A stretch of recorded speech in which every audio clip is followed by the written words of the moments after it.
Chair recognizes the gentleman from New Jersey, Mr. Van Drew. Thank you, Chairman.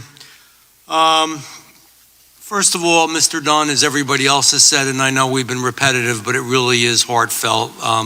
We feel for you as somebody who, I'm a grandfather, I'm getting older, and a father, and I can't imagine. I cannot imagine, and I will tell you, and I mean this sincerely, that I will pray for you and for your family. I don't know, sometimes I think the world's upside down, and the more that time goes on, especially recently, it seems upside down to me. So I have to talk about a few of the things that I heard my colleagues on the other side say, that, for example, this hearing was a show. The hearing's not a show.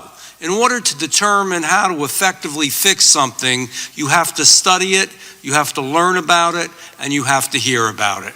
And that's what this hearing's about. It's not a show, and it's also not anti-immigration.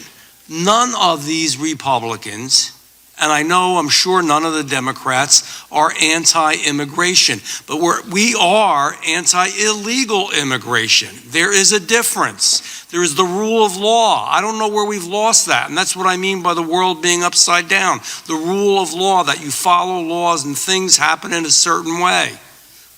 And the other secret here that people sometimes don't want to talk about is no country that's ultimately successful for a long period of time has wide open borders. Yes, there can be border problems. America's had border problems. Many countries have had border problems. But nevertheless, you can't say that you can just have completely open borders. If that's true, let's just open our country completely to every single country in the world and say we have no borders, and as many people want to come here can come here, whether they're sick or not, whether they have other issues or not, whether drugs are coming in or not. And yes, drugs are coming in because the cartels are helping these people to get across and using them. And human trafficking is happening, and human abuse is happening. I'm sorry, Judge, but it is.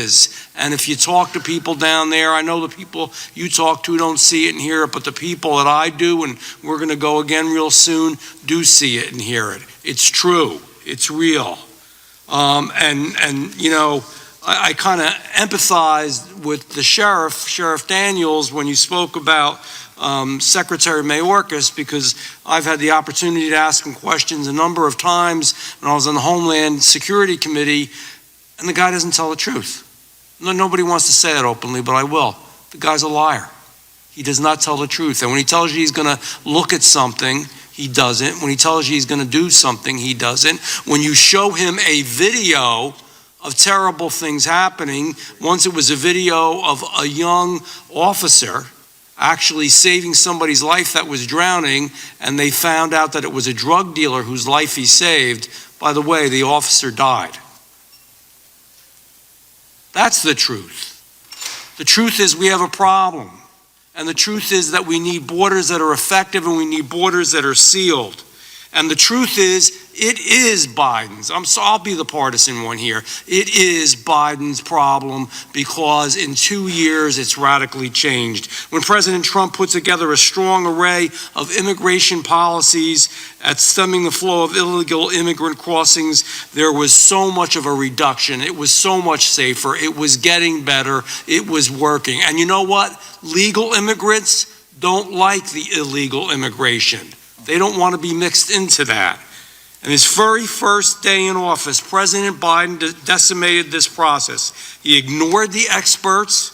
He ignored the expert advice of those serving at the borders. He turned his back on the millions of Americans that live in border communities. Does anybody care about all these people that are being overrun? Well, we're all going to care soon, because we're all going to be overrun. And that's not hyperbole. It's not extreme. They're being shipped all over the country.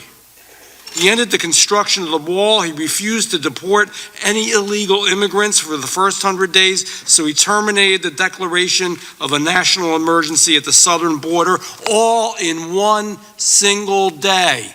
Did we put out a message that we wanted illegal immigration? Absolutely. And you know all the things that have happened since, and how many gotaways have got away. But I wanted to ask something to the sheriff, because I don't have time. I'd love to talk on this longer. Kamala Harris was appointed the border czar. So that means she should know this border in and out and in every way, along with Mayorkas.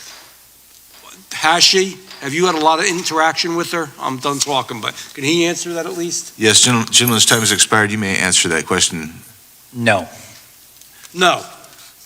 I hope everybody heard that. That's the answer. That's the truth. Thank you. The gentleman's time has expired.